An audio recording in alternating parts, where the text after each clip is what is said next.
বীরভূমে বোলপুর থেকে মাত্র 6 কিলোমিটার দক্ষিণ পশ্চিমে অবস্থিত এই রায়পুর।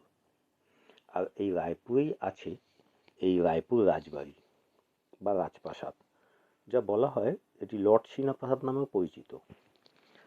সিংহ পরিবারের এই সম্পদ, যেখানে একসময় প্রায় 120টি ঘর ছিল এবং 80,000 বর্গমিটার মানে প্রায় 20 একর জমির ওপর এই প্রাসাদ ছিল।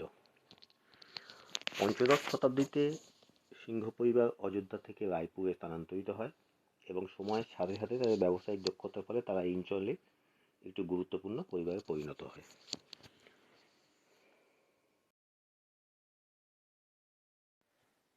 এক সময় বহু মানুষ এই বাড়িতে থাকতেন, ঘুরে বেড়াতেন।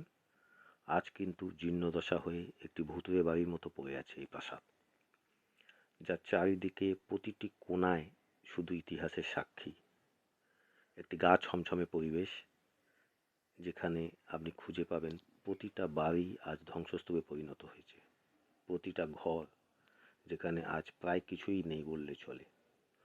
অদ্ভুত একটা ঠান্ডা এই বাড়িটার চারদিকে আছে, বাইরের টেম্পারেচারের থেকে বেশ অনেকটা কম ভিতরের টেম্পারেচার, এবং সবসময়ই একটা গা ছমছমে পরিবেশ আপনি অনুভব করবেন এই বাড়িটার ভিতরে গেলে।